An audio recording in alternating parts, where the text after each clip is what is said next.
Hello बच्चों, welcome to विद्या मंदिर classes in collaboration with Doubtnut. मैं करुणेश भैया आज आपको एनर्जी और मोमेंटम का लेक्चर नंबर 6 बताने वाला हूं। ठीक है, जिसमें हम law of conservation of linear momentum और इसके एप्लीकेशन के बारे में पढ़ेंगे। तो देखो भाई, अभी तक लेक्चर 5 हो चुके हैं, 5 ट्यूटोरियल हो चुके हैं, 5 लेक्चर्स हो चुके हैं, जिसमें हमने बहुत सारी बात पढ़ी। इनफैक्ट अगर मैं 1 मिनट में आपको समझाना चाहूं तो हमने लॉ वर्क पढ़ा है, पावर पढ़ा है, law of conservation of energy पढ़ा है। ठीक है, और उसके बहुत सारे क्वेश्चन हमने कर लिए। अब हम लोग आ गए हैं law of conservation of linear momentum and its application. ठीक है, तो दो तीन चीजें अपन लोग समझ लेते हैं। देखो, ये पूरा का पूरा चैप्टर ही इंपॉर्टेंट है। मैं ऐसा नहीं कहूंगा कि ये सिर्फ टॉपिक इंपॉर्टेंट है, ये टॉपिक तो है ही। मतलब ये तुम्हें यहां से लेकर मॉडर्न फिजिक्स तक हर जगह पर मैं law of conservation of linear momentum के बारे में पूछा भाई, क्यों कहां पर लगाते हैं law of conservation of linear momentum, कब लगा सकते हैं law of conservation of linear momentum. अब देखो, मोमेंटम तो मैं आपको डायनामिक्स में बता चुका था, तो यहां पर हम लोग लॉ ऑफ कंजर्वेशन ऑफ मतलब कि कहां कहां कब मोमेंटम को हम कंजर्व कर सकते हैं, कब हम कह सकते हैं कि मोमेंटम कांस्टेंट है सिस्टम के लिए, उसके बारे में बात करने वाले। तो आई गारंटी फॉर दैट कि हर एक चैप्टर में आपको मिलने वाला है, चाहे वो जौन सा चैप्टर हो, चाहे जौन सा चैप्टर हो। बच्चों, ये बात आप लोग गांठ बांध लो, मतलब कि ये बहुत ज्यादा इंपॉर्टेंट टॉपिक है। अगर law of conservation of momentum नहीं किया तो समझ जाओ फिजिक्स में हमारे लिए कुछ कुछ बातें बिल्कुल मिस होती चली जाएंगे। तो इसलिए इस लेक्चर को मैं उम्मीद करूंगा आप लोग बहुत ध्यान से देखोगे और अच्छे से कवर करोगे। मैं आपकी एक्सपेक्टेशन पूरा खरा उतारने की कोशिश करूंगा। तो चलो स्टार्ट करते हैं लेक्चर नंबर 6। तो मैं आपको लॉ ऑफ कंजर्वेशन मोमेंटम कराने से पहले देखो एक छोटा सा क्वेश्चन पहले करते हैं। ये question actually law of conservation of momentum को ही रिलेट करेगा। क्या है क्वेश्चन? देखो, क्वेश्चन ये है कि अपने पास एक प्लैंक है जिसका मास कैपिटल है, जो कि आप देख सकते हैं मैंने लिख रखा है। एक आदमी है जो प्लैंक के ऊपर खड़ा है जिसका मास स्मॉल एम है, और ये बंदा, ये दोनों इनिशियली रेस्ट पर है। मैं लिख देता हूं इनिशियली, इनिशियली बच्चों मैन एंड वी सेड कि दैट इज प्लैंक, है ना। Man and plank both are at rest. ठीक है, I hope you understand. Man and plank both are at rest. एक चीज मैं आपको बता देता हूं, देखो मैंने यहां मेंशन कर रखा है ये ग्राउंड और प्लैंक के बीच में फ्रिक्शन 0 है, करेक्ट है। लेकिन मैन और प्लैंक के बीच में फ्रिक्शन है। अगर नहीं मेंशन किया है तो आप फ्रिक्शन मान सकते हो। ठीक है, तो अब जब मैन स्टार्ट करेगा चलना, मान लो मैन 0 वेलोसिटी थी दोनों की t0 पर, इनिशियली, इनिशियल का मतलब t0 पर। आप कह सकते हो velocity of small m equals to velocity of capital M and both are 0। v मत लिखो अगर आपको कंफ्यूजन। इनिशियल तो इनिशियल को कई बार आप लोग u से करते हो तो u लिख सकते हो, कोई बात नहीं। u small m equals to u capital M is equals to बच्चों 0। ठीक है, करेक्ट है। अब मैन स्टार्ट करता चलना, तो आपको पता है जब हम चलते हैं ना, ये बात समझना, ये थोड़ा सा फंडामेंटल चीज है। जब हम चलते हैं तो एक्चुअल में अगर हमें आगे की तरफ कोई ले जा रहा है तो फ्रिक्शनल फोर्स होता है। एंड वी अज्यूम कि जब हम चलते हैं तो हमारा पैर स्लिप नहीं करता, तो हमारे पैरों पर अगर हम यहां पर एफबीडी बनाए आदमी का, अगर मान लो लेफ्ट की तरफ चलना शुरू किया, ठीक है, लेफ्ट की तरफ चलना शुरू किया, तो इस पर कांस्टेंट फोर्स एफ लग रहा है, जो कि स्टैटिक फ्रिक्शनल फोर्स होगा, है ना, जो स्टैटिक फ्रिक्शनल फोर्स होगा। और वी अज्यूम कि ये फोर्स, ध्यान से समझना, ये फोर्स हर इंस्टेंट पे कांस्टेंट है। हम मान सकते हैं कि जो मैन चलता है तो पैर उठा उठा के चल रहा है, तो पैर उठा उठा के चलेगा तो स्लिप भी नहीं करेगा और कांस्टेंट फोर्स लग रहा होगा। अच्छा, फोर्स कांस्टेंट लग रहा होगा तो कंटिन्यूअसली 0 से वेलोसिटी बढ़ती चली जाएगी। ठीक है, अगर आगे की तरफ आदमी को कोई ले जा रहा तो कोई ना कोई फोर्स तो चाहिए, that force is friction here, correct है। ऑलराइट, अगर फ्रिक्शन मैन पे आगे की तरफ लग रहा है तो बच्चों प्लैंक पे भी लग रहा होगा। अब प्लैंक पे किधर लग रहा होगा? प्लैंक पे पीछे की तरफ लग रहा होगा। Same amount of the force, her force का पेयर होता है, मैं आपको ऑलरेडी बता चुका हूं। ये फोर्स और ये फोर्स पेयर में होंगे। बस फर्क क्या है, यहां पर इसका मास स्मॉल एम है, इसका मास कैपिटल एम है, करेक्ट है। अगर इस पे कांस्टेंट फोर्स हो रहा है, वी आर अज्यूमिंग कि कांस्टेंट फ्रिक्शनल फोर्स लग रहा है, वी आर अज्यूमिंग कि मैन पे कांस्टेंट फ्रिक्शनल फोर्स लग रहा है, फ्रिक्शनल फोर्स लग रहा है, ठीक है। अगर मैन पे कांस्टेंट फ्रिक्शनल फोर्स लग रहा है, static frictional force, static frictional force, क्योंकि काइनेटिक लगेगा तो स्लिप कर जाएगा, वो नहीं हो रहा है यहां पे। तो मैन पे कांस्टेंट स्टैटिक फ्रिक्शनल फोर्स लग रहा है, तो प्लैंक पे भी कांस्टेंट लगेगा, फोर्स सेम हो गया। तो देखो एक इधर की तरफ एक्सेलरेट होगा, क्यों भाई? क्योंकि रेस्ट से शुरू हुआ था, इधर की तरफ फोर्स है, रेस्ट से फर्क नहीं पड़ता, हालांकि जिधर नेट फोर्स होगा उधर ही नेट एक्सेलेरेशन होगा, इधर की तरफ नेट फोर्स है तो नेट एक्सेलेरेशन। तो अगर हम एक्सेलेरेशन ऑफ मैन की बात करते हैं, which is leftward, acceleration of man which is F by small M, which is leftward, correct है। और अगर हम acceleration of plank which is capital M की बात करते हैं, तो F by capital which is rightward, correct है। हमें दोनों चीजों का एक्सेलेरेशन मिल गया, ठीक है, करेक्ट है। अब यहां पर पूछता है आपसे, यहां तक क्लियर है, दोनों का एक्सेलेरेशन मिल गया, तो आपसे पूछता है, मैं आपको कॉन्सेप्ट समझा रहा हूं कि यहां पर पूछता है कि देखो भैया, यहां से समझना, यहां पर पूछता क्या है कि मान लेते हैं कि ये आदमी जब यहां पर पहुंच गया, कहां पे भाई? यहां पर पहुंच गया, तो अगर इसकी स्पीड v है, ठीक है, किसकी स्पीड v है? मैन की, तो प्लैंक की स्पीड इधर की तरफ बढ़ी होगी, तो वो बताना है। तो लेट्स अज्यूम प्लैंक की स्पीड क्या है? v, मतलब ये v गिवन है, this is given, this is given, तो बताना है v dash which is not given, not given, इसकी वैल्यू बतानी है, ठीक है। तो क्वेश्चन कैसे फ्रेम करेगा? Find velocity of man, find velocity of Planck, not man, when man is on other side of the plank, other side of the plank with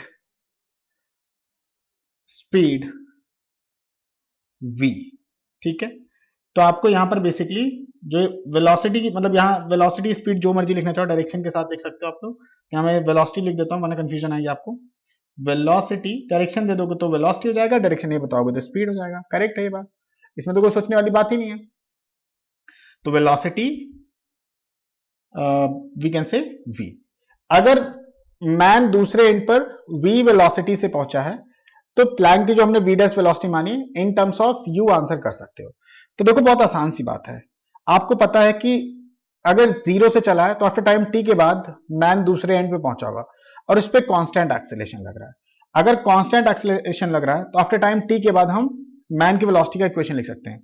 तो velocity of, हम क्या लिख सकते हैं यहां पर, यहां से समझना, बहुत अच्छा सा क्वेश्चन है ये।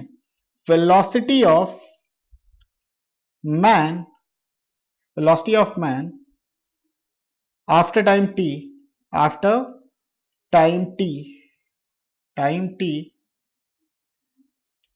when man is on other side, that is v हमें पता है। इनिशियल स्पीड कितनी थी, मैंने क्या बताया था, इनिशियल दोनों रेस्ट पे थे, ये देखो लिखा हुआ, तो यहां पर लिख सकते हैं इनिशियल स्पीड, लेफ्ट की तरफ हमने पॉजिटिव मान लिया। देखो किसी भी इक्वेशन के लिए आप लेफ्ट की तरफ पॉजिटिव मान सकते हो, अगर लेफ्ट की तरफ पॉजिटिव मान लिया तो पूरे इक्वेशन के लिए सेम साइन कन्वेंशन, लेफ्ट की तरफ पॉजिटिव तो राइट की तरफ नेगेटिव, ठीक है। और अगर अपने राइट की तरफ पॉजिटिव मान लिया, लेफ्ट की तरफ नेगेटिव माना, तो पूरे इक्वेशन के लिए आपको सेम लगाना है। तो v is equal to u plus a t, a का है f by small m into t, correct है। तो v is equal to f by m into t, all right, we got equation number 1, ये this is for the man. अगर हम Planck के लिए बोलें, प्लैंक के लिए, तो प्लैंक की भी तो इनिशियल स्पीड क्या है, 0 है, तो उसकी फाइनल स्पीड क्या होगी, v डैश, करेक्ट है। एंड उसका जो एक्सेलरेशन होगा, अब देखो यहां पर इस वाले हमने लेफ्ट की तरफ पॉजिटिव माना, मान सकते हो, लेकिन पूरे इक्वेशन के लिए सेम है, यहां पर राइट की तरफ नेगेटिव माना है, आपकी मर्जी है। अब देखो इनिशियल वेलोसिटी 0 थी और फिर उसके बाद क्या था, अब ध्यान से समझना, इनिशियल वेलोसिटी 0 थी और फिर फाइनल वेलोसिटी भी लेफ्ट की तरफ थी और एक्सेलरेशन भी लेफ्ट की तरफ था, तो देखो मैंने सब कुछ पॉजिटिव ले लिया, करेक्ट है। अब यहां पर v डैश राइट की तरफ है, एक्सेलरेशन इनिशियल वेलोसिटी 0 है, और जो f बाई कैपिटल एम है बच्चों इनटू टाइम t, क्योंकि सेम टाइम के बाद उसकी वेलोसिटी पूछा है, तो f बाई m राइट की तरफ which is acceleration of the Planck right की तरफ है, तो हमने वहां से लिख दिया। अब यहां पर कुछ नहीं करना तुम्हें, अभी आपको v डैश निकालना, तो हम क्या करेंगे, इक्वेशन 1 एंड 2 को डिवाइड कर देंगे और हम v के टर्म में आंसर करते हैं v upon v dash, F F cut जाएगा तो capital m by small m, tt भी कट जाएगा, तो जो v डैश आएगा बच्चों वो आ जाएगा small m v by capital M। अगर उस एंड पर वेलोसिटी ऑफ द मैन, अगर उस एंड पर velocity of the man is v, then the velocity of the plank is rightward कितनी है, small m into v upon capital M। Alright, तो this is such a nice question, but ये मैंने बहुत लंबा खींच दिया ना, क्योंकि मैंने डायनेमिक्स यूज किया है। अगर आप ध्यान से समझोगे तो मैंने डायनेमिक्स यूज किया। कैसे, मैंने एक्सेलरेशन निकाला, फिर आफ्टर टाइम t के बाद मुझे पता था वेलोसिटी उसकी v थी, तो हमने v लिख दिया आफ्टर टाइम t के बाद, करेक्ट है। और फिर हमने प्लैंक का भी उतने ही टाइम के बाद वेलोसिटी राइट की तरफ जो गेन हुआ था वो लिख दिया, और दोनों को इक्वेट करके हमने v और v डैश में रिलेशन निकाल लिया। दिस इज लॉन्गर मेथड, है ना। ऐसा नहीं कि जो चीजें हम लोग एनर्जी मोमेंटम से करेंगे वो डायनेमिक्स से नहीं हो सकता। मैं यहां ये प्रूफ करना चाहता था। देखो बड़ी लंबा था, सोचते आप तो हो जाता। यहाँ क्वेश्चन तो समझ में आ रहा सबको ना, कि अगर मैन यहाँ चलना शुरू करता है, फ्रिक्शनल फोर्स, यहाँ फ्रिक्शनल फोर्स नहीं है, तो यहां पर जब पहुंचा होगा तो इसकी स्पीड कितनी थी, v थी, तो बोला प्लैंक ने भी कुछ स्पीड गेन कर लिया होगा। अच्छा, क्यों गेन किया होगा सबको समझ आ रहा ना, इस फोर्स की वजह से किया होगा, तो वही बताना था कि v डैश कितना होगा, है ना। कमाल की बात है ये। ऑलराइट, तो अगर इस चीज को और अच्छे से समझना आपको, क्या हम इसको और आसान तरीके से कर सकते हैं क्या?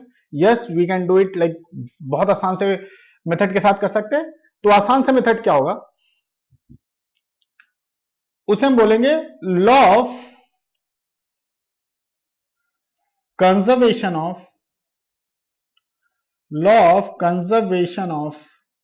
मोमेंटम। ठीक है, law of conservation of momentum. In fact ज्यादा प्रिसाइजली बोलेंगे तो लीनियर मोमेंटम होगा ये, लीनियर मोमेंटम। ठीक है, alright, we call it linear momentum. अब देखो क्या है, अब मैं बहुत आसान से भाषा में समझाऊंगा। Let us assume we have this system, random सा कोई सिस्टम है। अगर हम एक बाउंड्री ड्रॉ करते हैं तो उसे हम सिस्टम मान सकते हैं। इसमें मान लो एक पार्टिकल है m1, m2, m3, ऐसे बहुत सारे पार्टिकल है, तो लास्ट वाला जो पार्टिकल mn है, ये एक पार्टिकल, ये एक पार्टिकल, ये एक पार्टिकल, ये एक पार्टिकल, ये एक particle, and let us assume कि इसकी वेलोसिटी v1 है, डायरेक्ट वेक्टर में भी लिख सकते हो। इसकी रैंडम डायरेक्शन वेलोसिटी v2 है, इसकी v3 मान लेते हैं, उसके नाम के हिसाब से मान लेते हैं, इसकी v2 मान लेता हूं, इसकी vn मान लेते हैं। ऐसे बहुत सारे पार्टिकल हैं, ठीक है। अच्छा, आपको अब ये तो नहीं सोचना पड़ेगा ना कि मोमेंटम ऑफ द पार्टिकल क्या होता है, that is mass into velocity of the particle.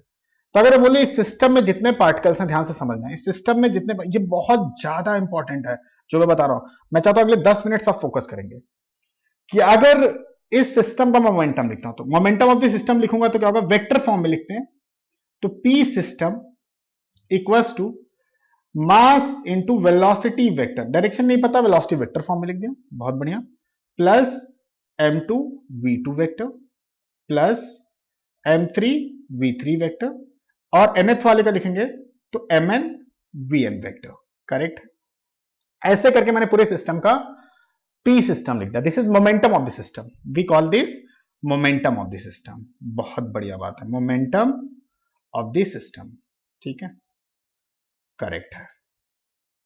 अब अगर हमें मोमेंटम ऑफ द सिस्टम पता है, तो मैंने आपको डायनेमिक्स में यह बताया था कि rate of change of linear momentum of the system क्या होगा, सिस्टम पे क्या बताएगा, फोर्स बताएगा। इस बात को समझना, रेट ऑफ चेंज ऑफ, अगर हम देखें d बाई, ऐसे देखते हैं, डिफरेंशिएट कर देते हैं टाइम के साथ, d सिस्टम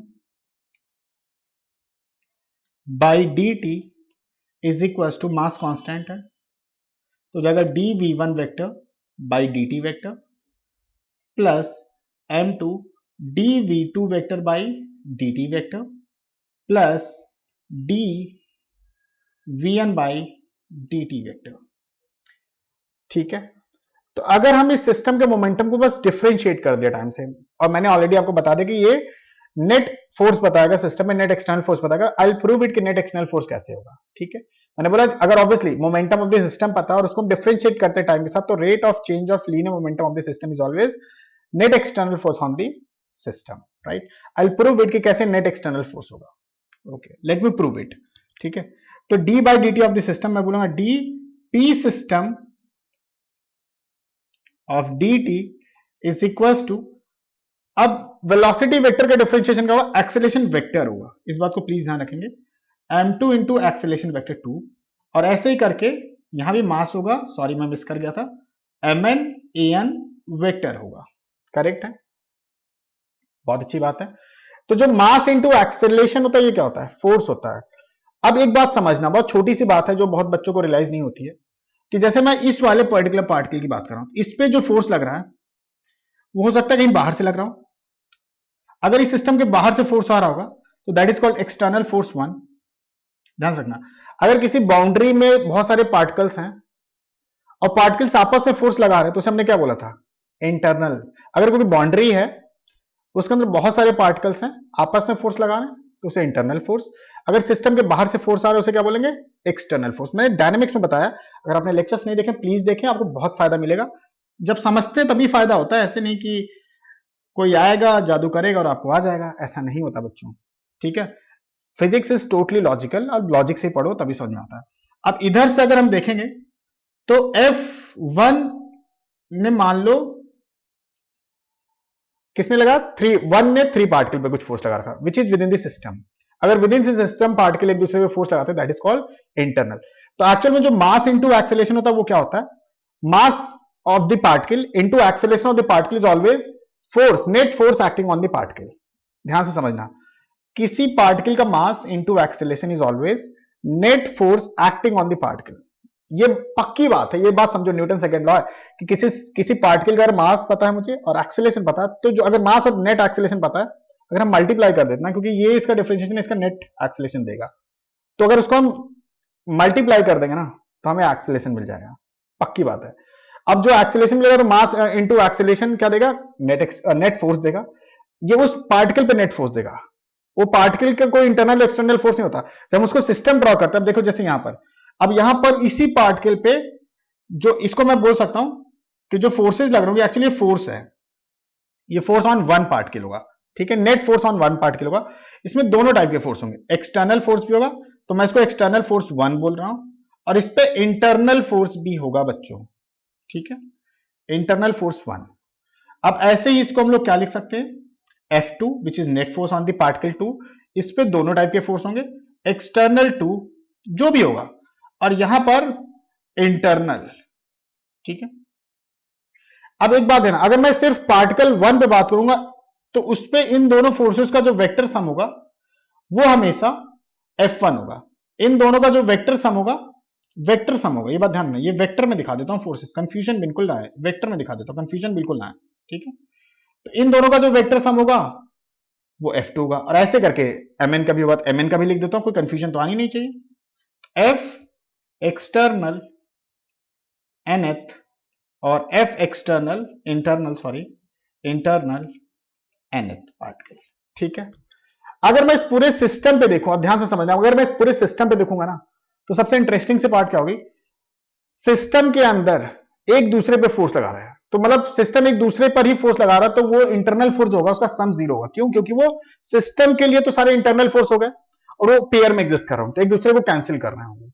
ठीक है, तो अगर मैं पूरे सिस्टम के लिए नेट फोर्स लिखूं तो इंटरनल पूरे सिस्टम, इंडिविजुअल नहीं होगा 0, ये बात समझना, इंडिविजुअल में इंटरनल और एक्सटर्नल दोनों मुझे दिखाना चाहिए। अगर बोलो नेट फोर्स ऑन पार्टिकल 1 क्या होगा, इस पे एक्सटर्नल फोर्स भी लग रहा होगा, उस सिस्टम के हिसाब से इंटरनल भी लग रहा होगा। लेकिन अगर पूरे सिस्टम के लिए नेट फोर्स लिखूं, सबका सम लिखना शुरू करो, तो इंटरनल का जितना सम होगा सब 0 हो जाएगा। अब देखो ये थोड़ी मेच्योरिटी हमें लानी पड़ेगी बच्चों, तो मैं बोलूंगा D by D T of P system is equal to external force 1 plus external force 2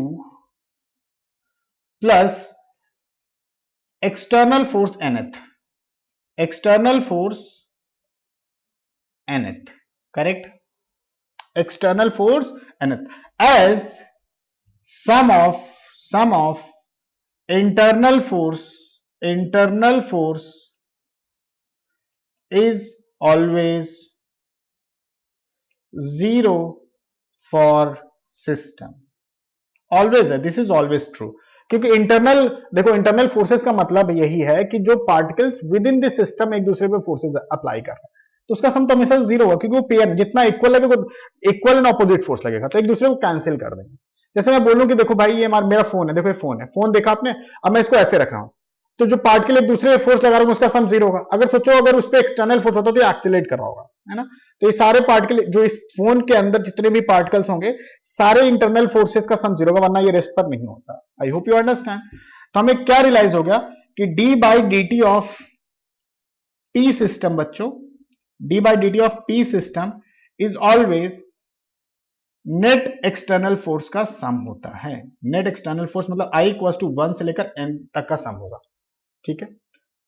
अब अगर देखो ये नेट एक्सटर्नल फोर्स, इसको मैं ऐसे लिख सकता हूं, D by D T of P system बच्चों क्या होगा,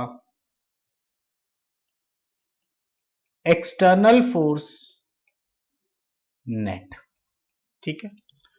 अब अगर आप किसी सिस्टम में मोमेंटम कांस्टेंट चाहते हो, मतलब अगर ये कांस्टेंट हो जाए मान लो, तो इससे ये देखो तुम्हें पता है D by D T of P system is always net external force. यहीं से बात हमने शुरू की थी, मैंने कहा प्रूफ कर दूंगा, ये बात प्रूफ कर दिया कि अगर किसी सिस्टम का अगर सिस्टम के नेट मोमेंटम हम लोग टाइम के साथ डिफरेंशिएट करते हैं, that is always net external force, ठीक है। अगर ये कांस्टेंट हो जाए तो ये क्या होगा, जीरो, या उल्टा देखें अगर एफ एक्सटर्नल जीरो, इसका मतलब पी सिस्टम कांस्टेंट है। तो यही से कंक्लूजन आता है, अगर किसी सिस्टम पे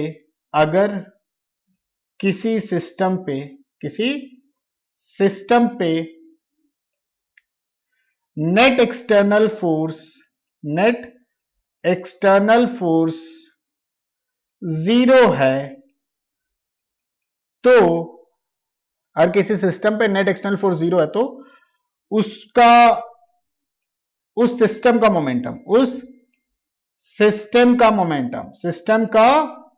momentum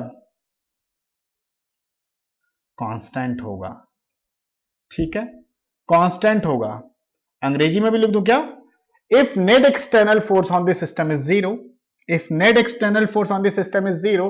then momentum of the system is always constant. We need to make sure external force is always zero. ये बात ध्यान रखनी है कि सिस्टम का एक्सटर्नल इंटरनल से कोई मतलब नहीं हमें, करेक्ट है। तो ये बात ध्यान रहनी चाहिए।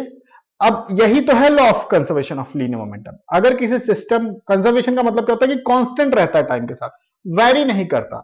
तो अगर किसी सिस्टम पे या किसी पार्टिकल पे नेट एक्सटर्नल फोर्स जीरो, तो उसका मोमेंटम हम लोग कंजर्व कर सकते हैं ना।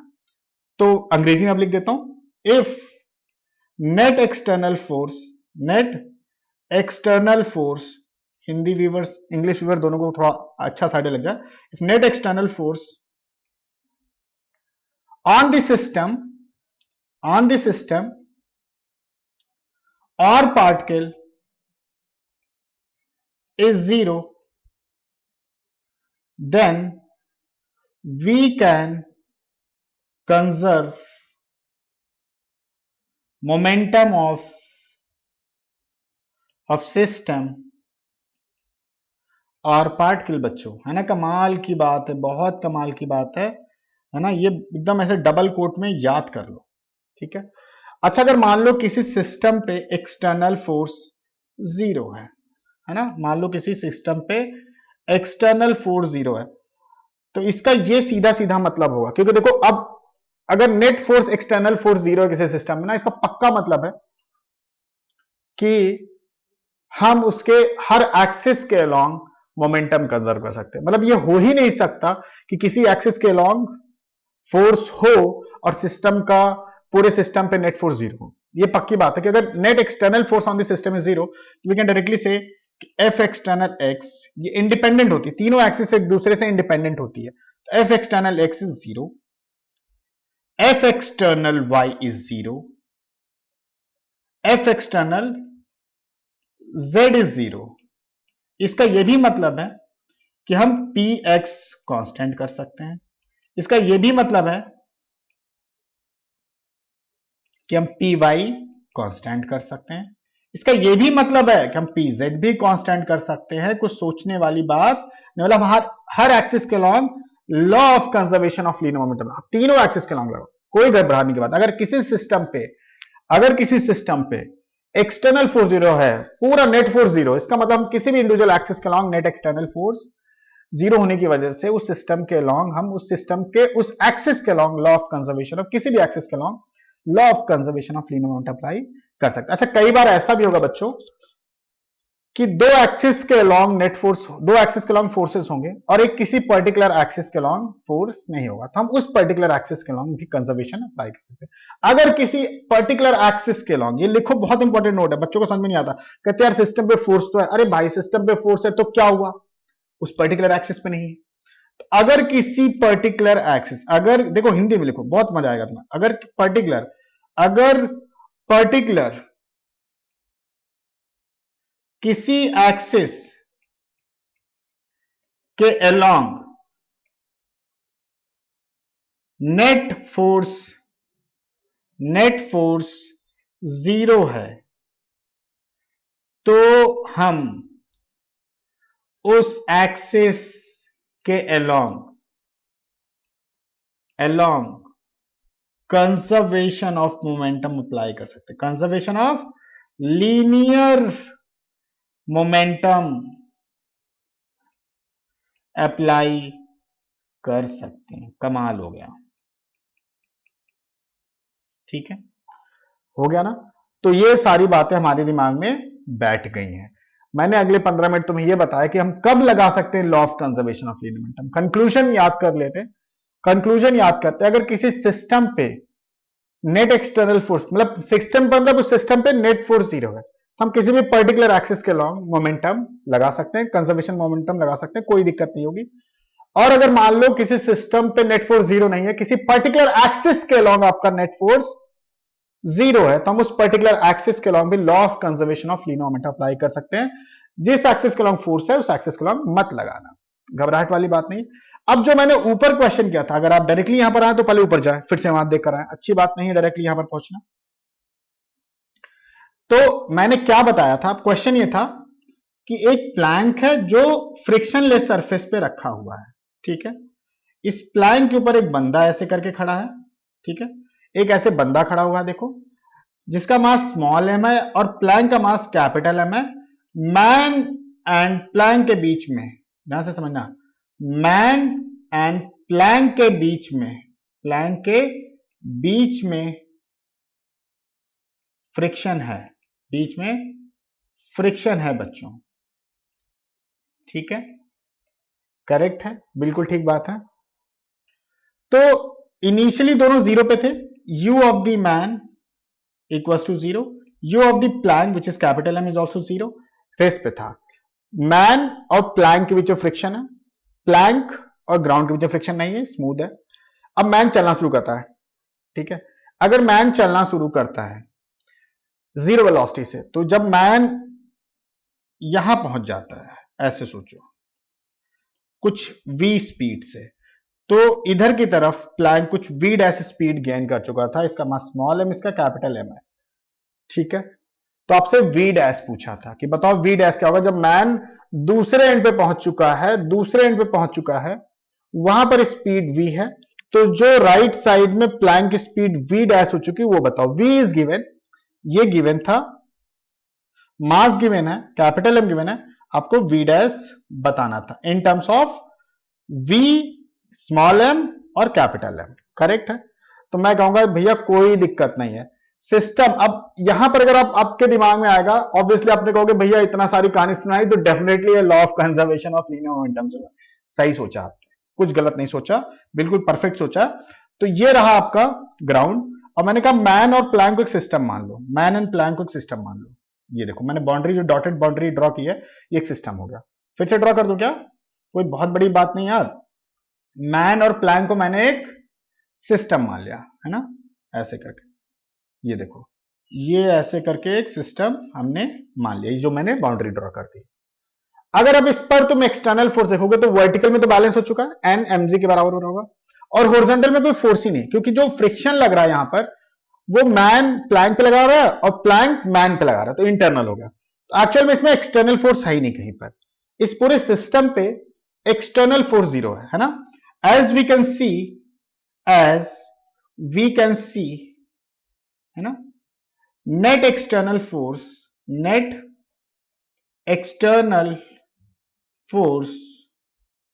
On the system is 0। ठीक है, तो हम किसी भी axis, as we can see net external force not internal, as we can see net external force on the system is 0, we can apply law of conservation of momentum along any axis. we can apply law of conservation of linear momentum along any axis।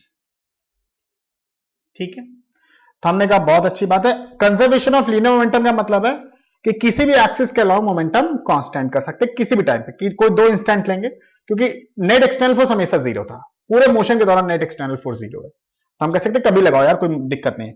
तो मैंने कहा देखो, मैंने यहां पर इसको x axis मान लिया, इसको वाई एक्सिस मान लिया, तो हम कह सकते हैं कि momentum along x axis at t equals to 0 is equals to momentum along x axis at t equals to t, and the t time is when man is on the other side of the plank, है ना, जब दूसरे side of the Planck के पहुंच गया उस time का momentum है। अब अगर हम यहां पर, हमें पता चल चुका, हम यहां पर law of conservation of momentum apply कर सकते हैं। तो मैंने क्या बोला, इनिशियल मोमेंटम बच्चों कितना होगा, मैन का कितना होगा, बहुत आसान है यार, बहुत आसान है, इनिशियल मोमेंटम मैन का कितना होगा, 0, क्योंकि कोई वेलोसिटी नहीं थी। मैंने आपको साफ साफ बताया था कि man and plank both are at rest, we can see this data here. ठीक है, तो मैन की वेलोसिटी 0 इनिशियल, प्लैंक की भी 0 हो गई, और मोमेंटम एक वेक्टर क्वांटिटी है, तो उसको डायरेक्शन के साथ लिखना है। अगर लेफ्ट की तरफ मैन चल रहा है, अब पूरे सिस्टम पे लिख रहे हैं ना, तो अगर लेफ्ट की तरफ चल रहा है तो नेगेटिव ले लेते हैं, लेफ्ट की तरफ नेगेटिव मोमेंटम और राइट की तरफ पॉजिटिव मोमेंटम। करेक्ट है, कमाल हो गया। तो कितना हो जाएगा, अगर मैन लेफ्ट की तरफ मास एम है, लेफ्ट की तरफ वेलोसिटी वी है, तो मैं लिखूंगा M small M into minus V plus plank का जो मास है कैपिटल एम है, ये बिफोर है 0 टाइम पे और ये आफ्टर है एट एनी टाइम टी। ठीक है, तो ये capital M into V dash हो जाएगा। तो ये मोमेंटम, इन दोनों का सम और इन दोनों का सम सेम होना चाहिए, that is law of conservation of linear momentum. समझ में आ रहा होगा, मैं उम्मीद कर रहा हूं आप लोग को आ रहा होगा। तो ये हो जाएगा अपना, इधर ले आओगे तो M V equals to capital M V dash, I am so sorry this is dash, ये डैश है, ध्यान रखना ये डैश है। ठीक है, एम वी डैश, तो V dash is going to be small M into V upon capital M, this is velocity. यही तो पूछा था, ये तो पूछा है कि जब ये यहां पर पहुंचा है, यहां पर पहुंचा, तो ये वी डैश बताना था, तो आपको बोला था मैंने, तो ठीक है मैं बता दिया वी डैश। और देखो इतने ही लाइन में, तो समझाने में थोड़ा ज्यादा लाइन ले लिया मैंने आपको, वरना इतनी ही जल्दी होता है ये, इससे ज्यादा जल्दी नहीं होता, मतलब ये विद इन 30-40 सेकेंड हो जाता है, क्योंकि once we understand the law ना बच्चों, मैं मतलब विद्या मंदिर में जब बच्चों को पढ़ाता हूं तो मुझे रियलाइज होता है कि जब मैं इसे समझाता हूं, एक बार की बात होती है, एक बार समझ गए ना बच्चे, फटाफट यूं लगा रहे हो law of conservation of linear momentum. आपको ना बस जब मैं पढ़ा रहा हूं उस वक्त बहुत ज्यादा फोकस करके समझने की आवश्यकता है ना। मैं आपको चुटकुले तो सुना नहीं सकता, क्योंकि मैं चुटकुले सुनाने तो नहीं आया हूं, आपको पढ़ाने ही आया हूं। आई नो कि कई बार थोड़ा बोरिंग होता है, लेकिन फिजिक्स भी बहुत मजेदार है, अगर आप समझ, जब आपके दिमाग को फिजिक्स जचती है ना बच्चे, तो मेरे बच्चे खुद ही कहते हैं भैया जब आप 4 घंटे बोल देते हो तो टाइम का पता नहीं चलता, 4 घंटे क्लास चलती है यहाँ पे। तो ये समझने की बात है कि अगर आपको चीज जचने लगती है ना, समझ में आने लगती है, क्वेश्चन होने लगते, तुम खुद देखो ना भाई, कई बार तुम क्वेश्चन कर लेते होगे, तुम्हें लगता है यार बड़ा मजा आ रहा है, बड़ा मजा आ रहा है फिजिक्स पढ़ने में। तो वही है, जब क्वेश्चन होने लगते हैं ना, किताबों से भी, है ना, मॉड्यूल से भी, वर्कबुक से भी, तो आपको तो यार मजा आ रहा है, ये समझना। तो उसके लिए हमें बेसिक कॉन्सेप्ट बहुत स्ट्रांग करने पड़ेंगे। अब इसी क्वेश्चन को मैं थोड़ा मॉडिफाइड कर देता हूं, मॉडिफाइड क्वेश्चन, सेम क्वेश्चन, कोई बात नहीं, सेम क्वेश्चन है, मैं तुम्हें एक रूल और समझाना चाहता हूं जो मुझे लगता है बहुत ज्यादा इंपॉर्टेंट है। मान लो फिर से ये प्लैंक हो गया अपने पास, प्लैंक टेढ़ा बन गया, सीधा बनाऊंगा मैं, ठीक है, अरे तो ये रहा प्लैंक, ये रहा मैन, ठीक है, और ये रहा ग्राउंड, सब कुछ सेम था, इसका मास कैपिटल है, ये बच्चा स्मूथ है, प्लैंक और ग्राउंड के बीच में कोई फ्रिक्शन नहीं है, इसका मास स्मॉल एम, मैन और प्लैंक के बीच में फ्रिक्शन है, मैन एंड प्लैंक के बीच में, प्लैंक के बीच में फ्रिक्शन है, ठीक है, और दोनों की इनिशियल वेलोसिटी 0 है, और दोनों की इनिशियल वेलोसिटी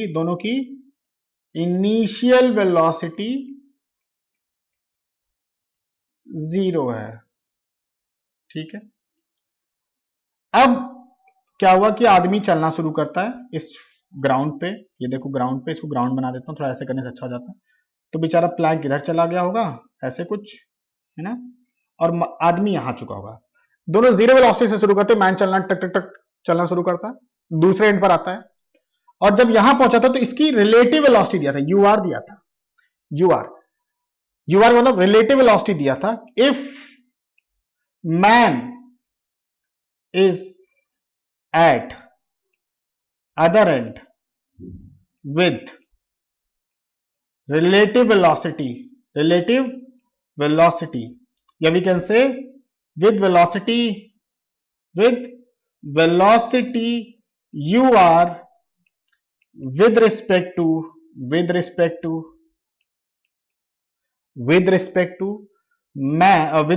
प्लैंक, मतलब जो मैन की वेलोसिटी है वो यू आर है विद रिस्पेक्ट टू प्लैंक। अभी तक जो मैंने दिया था अगर आपको नहीं बताता तो that is by default with respect to ground. अगर कुछ नहीं बोलता हूं ना मैं, इसका बाय डिफॉल्ट मतलब होता है कि जो वेलोसिटी या एक्सेलरेशन दिया that is with respect to ground, correct है। अगर आपको पर्टिकुलर बोल दिया है, क्या बोला कि velocity U R is with respect to plank, इसका मतलब रिलेटिव वेलोसिटी पता है, फाइंड मतलब प्लैंक के दूसरे एंड पर पहुंच चुका है और उसकी यू आर गिवन वेलोसिटी है, देन फाइंड, ध्यान से समझना, then find velocity of Planck with respect to ground, with respect to ground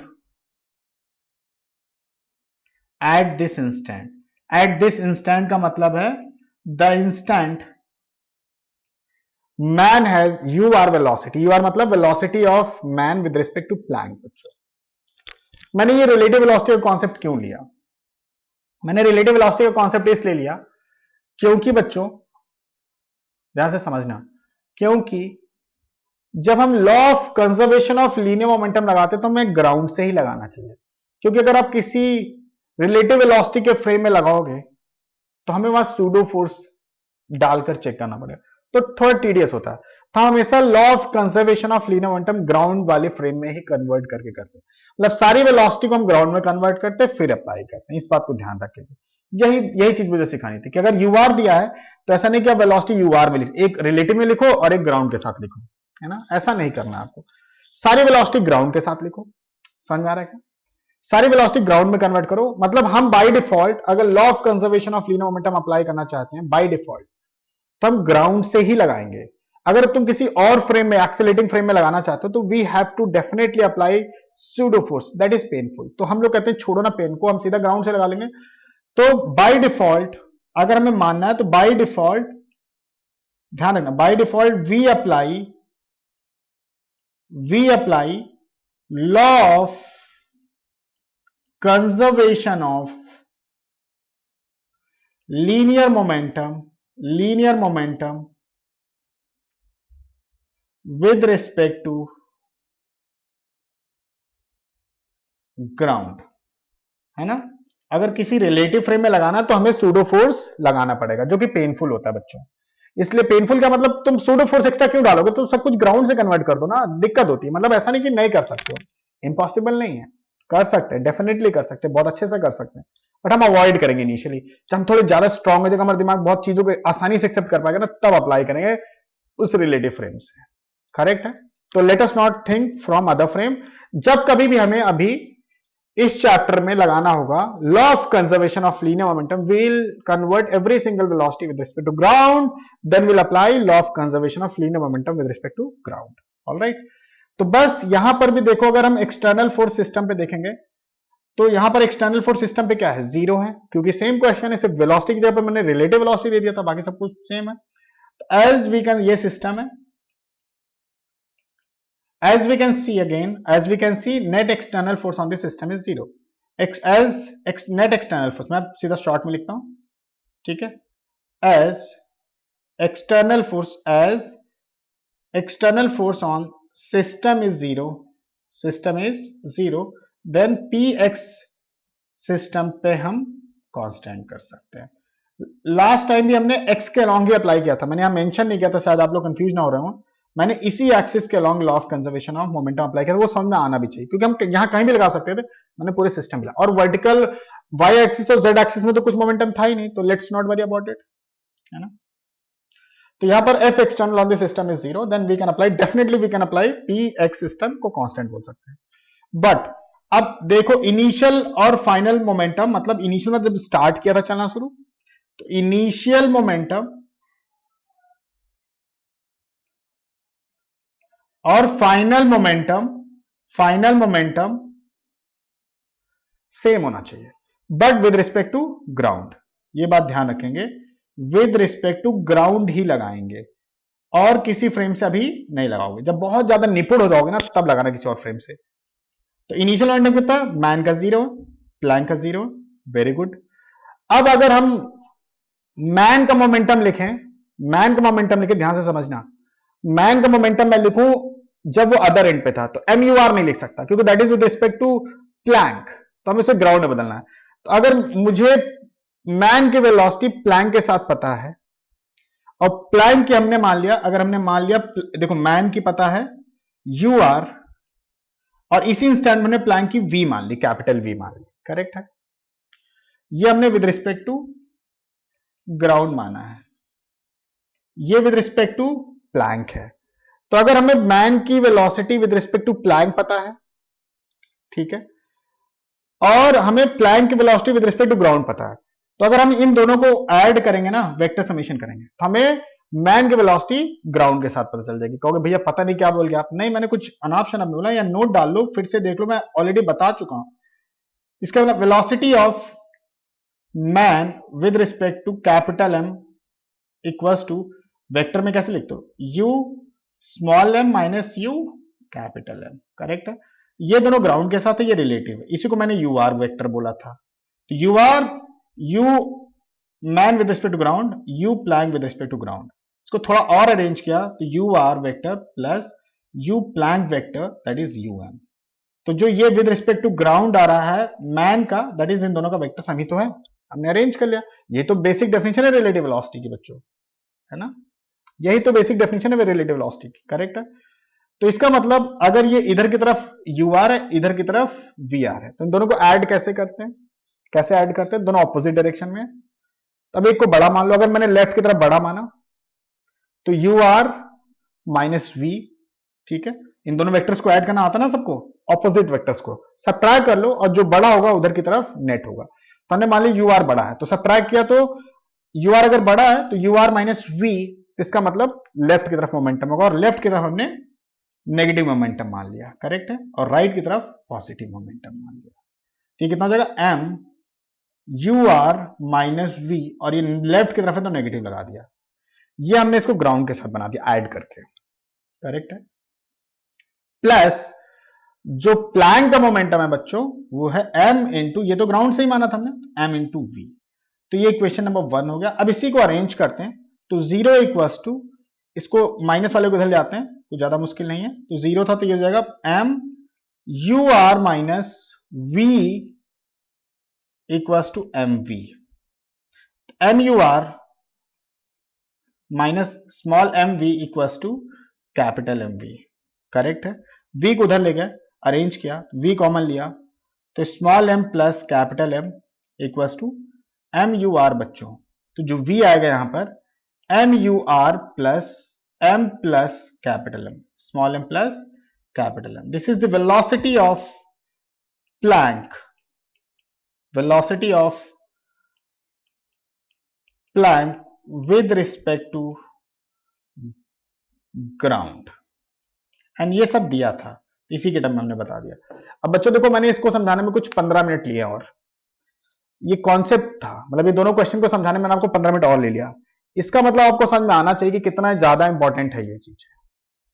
और ये इसको आप क्वेश्चन की तरह मत देखो कि भैया कुछ मजेदार क्वेश्चन कर रहे हैं, ये कॉन्सेप्ट है आपके लिए।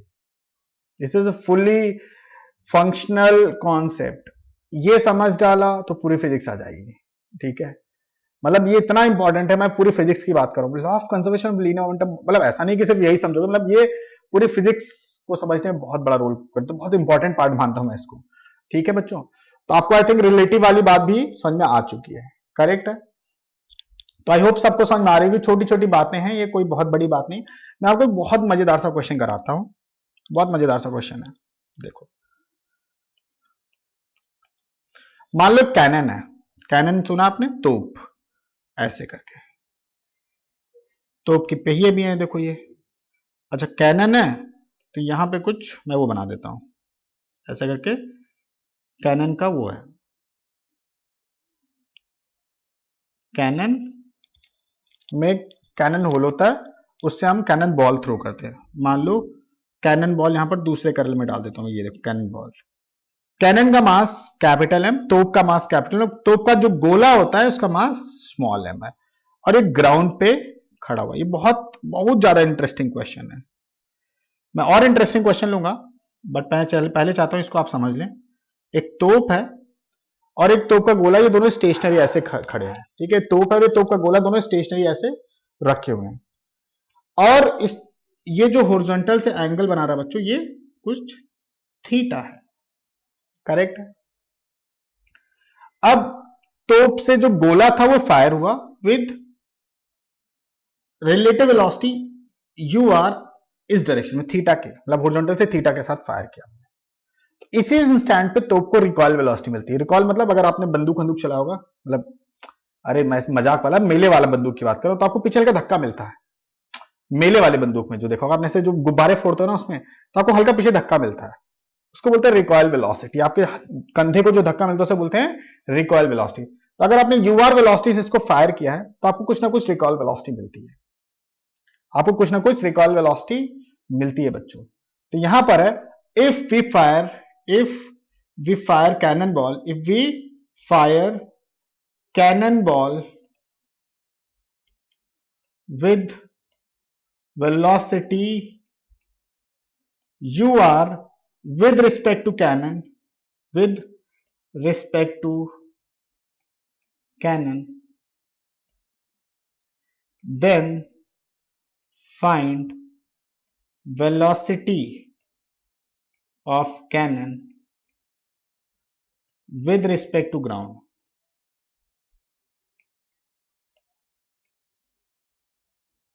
ठीक है, with respect to ground, and this is also called recoil velocity।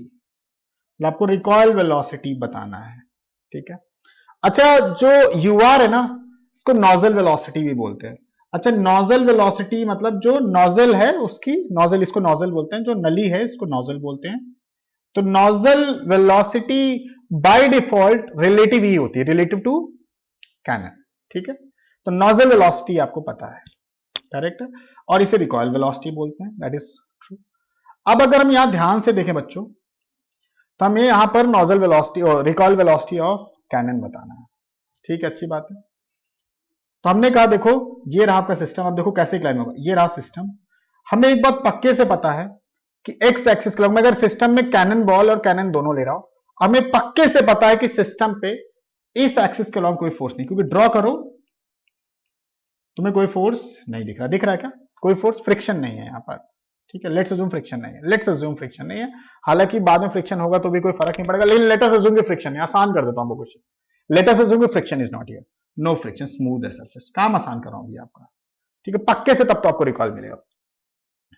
तो फ्रिक्शन नहीं है, तो एक्सटर्नल फोर्स भी नहीं है, इसका मतलब एक्स एक्सिस का long as net external, solution कर रहे हैं अब हम, ठीक है, as net F external along x axis is 0, then px must be constant on the px of the system must be constant, x axis के along constant होगा।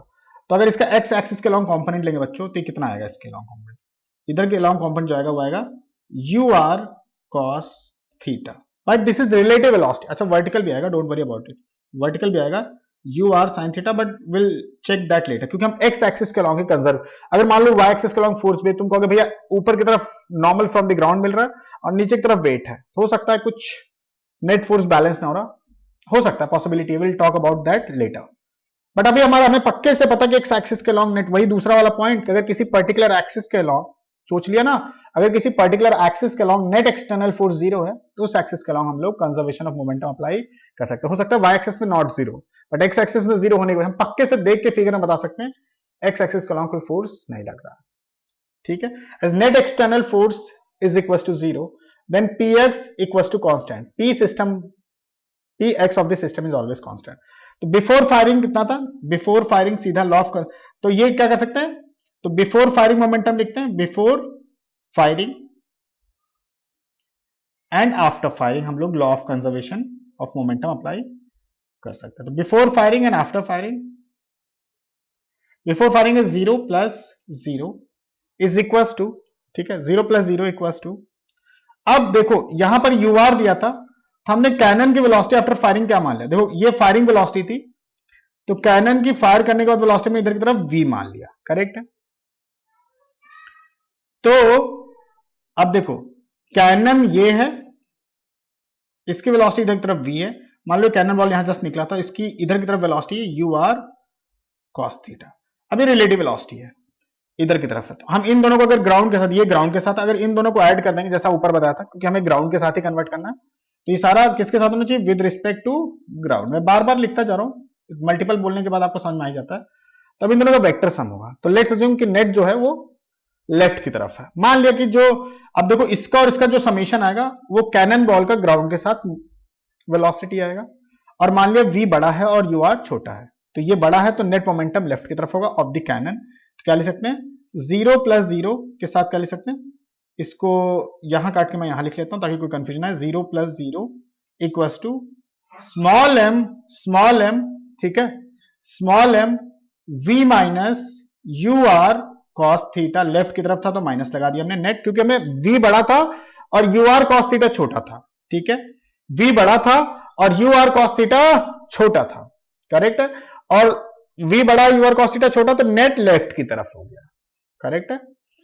Plus जो प्लैंक था वो तो नेट, सॉरी जो कैनन था वो तो नेट लेफ्ट की तरफ था ही, हम उसे माइनस एम भी लिख सकते हैं, इसका मास कैपिटल एम था और जो कैनन बॉल था उसका स्मॉल एम था, मैंने दे रखा था ना, देखो कैपिटल एम और स्मॉल एम, ठीक है, तो हमने यहां मोमेंटम लिख दिया। तो जीरो प्लस जीरो दोनों लेफ्ट की तरफ था तो दोनों मैंने माइनस लगा दिया। आप चाहो तो इसको बड़ा मान सकते हो, ऐसा नहीं कि तुम सिर्फ v को बड़ा मान सकते हो, अगर तुमने मान लो इसको मैं अलग तरीके से अप्लाई करना चाहूं तो अलग तरीके से, जिसको बड़ा मानना है मान लो, आंसर उसके हिसाब से आ जाएगा। तो अगर मान लो मैं यहां पर इसको मिटा के फिर से एक बार आपको बस मानने के लिए बोला, नहीं हर बार लेफ्ट ही बड़ा मानना है। अब मान लो यू आर कॉस थीटा को बड़ा मानते हो और तो v छोटा हो जाता, तो नेट किधर आता, क्योंकि इन दोनों का जो वेक्टर सम आएगा कैनन बॉल का और कैनन का, इन दोनों का जो वेक्टर सम आएगा वो तुम्हारा ग्राउंड के साथ वेलोसिटी, और हमें पक्के से पता है कि ग्राउंड के साथ ही लिखना है, तो हो जाएगा m U R cos theta,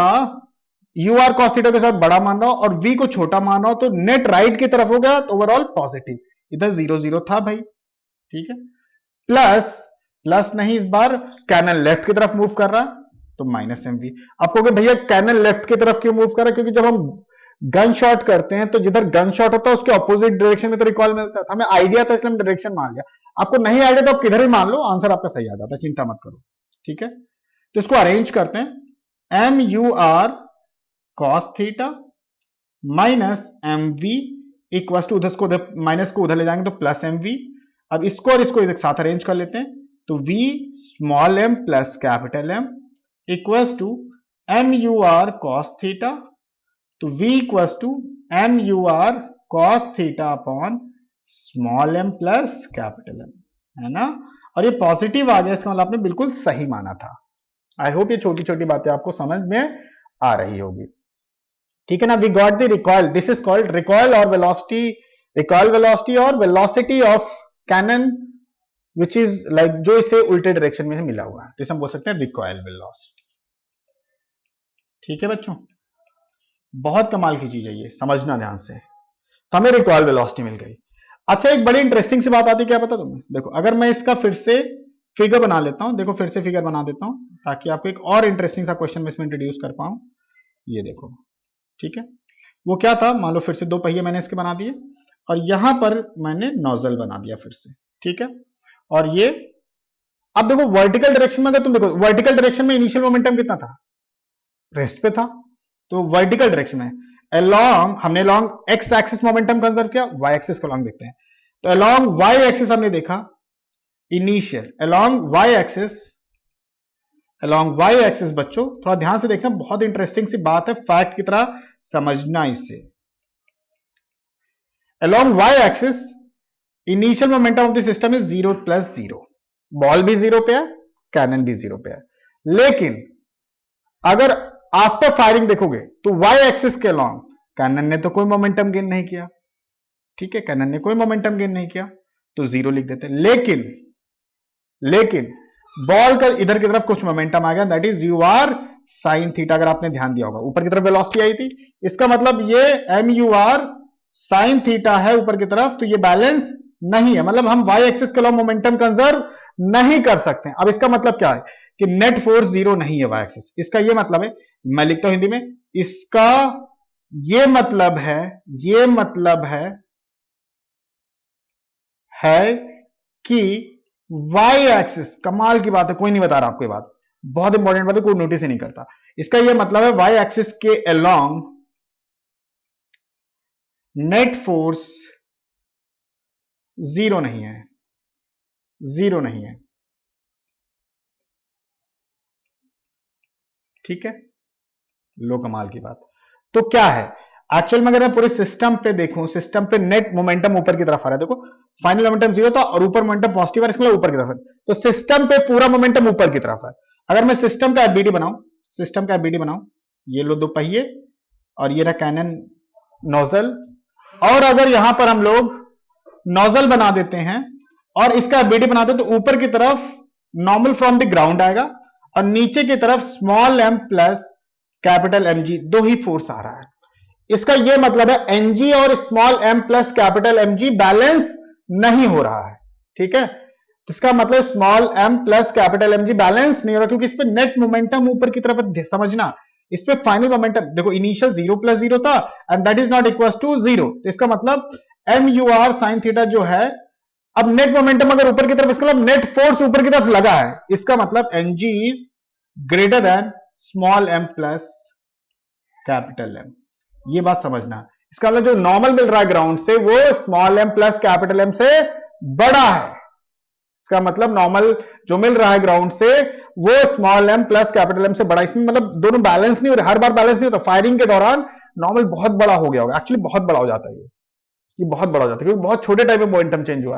अगर आप ध्यान से समझोगे तो बहुत छोटे टाइम में मोमेंटम चेंज हो गया। अच्छा, अगर मैं ग्राउंड का बीडी बनाऊंगा तो ग्राउंड पे भी एनजी लग रहा होगा, तो इसके लिए बहुत बड़ा नॉर्मल फोर्स यहां पर एक्सपीरियंस कर रहा होगा, ध्यान से समझना। तो इसका मतलब तुमने अगर देखा हुआ कैनन बॉल जब भी फायर होता है तो नीचे गड्ढा हो जाता है, क्योंकि अचानक से बहुत बड़ा मोमेंटम ऊपर की तरफ चेंज होता है, इसका मतलब एनजी बहुत बड़ा। देखो एमजी तो चेंज हो नहीं सकता, ये फोर्स चेंज नहीं होता भाई, ये वैसे भी समझ लो, ये फोर्स चेंज होता नहीं, जो चेंज हो सकता था वो नॉर्मल हो सकता था, नॉर्मल बहुत बड़ा हो गया, नॉर्मल बहुत बड़ा हो गया, तो जो ग्राउंड पे नॉर्मल लग रहा था वो भी बहुत बड़ा लग रहा था, छोटे टाइम के लिए बहुत बड़ा लगा, तो इसीलिए गड्ढा हो जाता है वहां पर, है ना। तो ये भी रिलेशन बन गया। इनफैक्ट मैं आपको एक और चीज बताता हूं, पुराने जमाने पे जो राजा वगैरह होते थे ना, वो अपनी कैनन लेके निकल पड़ते थे, ठीक है, और कहीं ब्रिज वेज देखा, ब्रिज पे लगा, जैसे दूसरे की टेरिटरी में एंटर करने के लिए ब्रिज वगैरह होते थे, कनेक्टिंग ब्रिज, उस पे कैनन को लगाया और वहीं से फायर कर देते थे।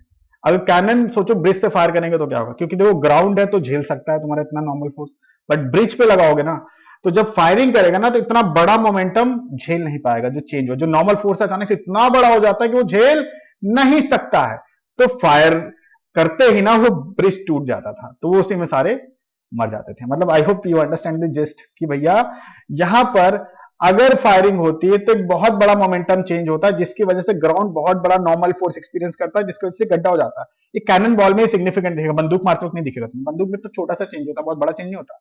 आई होप आपको सबको समझ आ चुका। तो एक बड़ी इंटरेस्टिंग सी बात आपको मिल गई है, ठीक है। तो ये मैंने आपको बहुत सारी चीज बता दी है, और आज का लेक्चर मैं इसी क्वेश्चन के साथ खत्म करूंगा। आई होप सबको लेक्चर बड़ा इंटरेस्टिंग लगा होगा।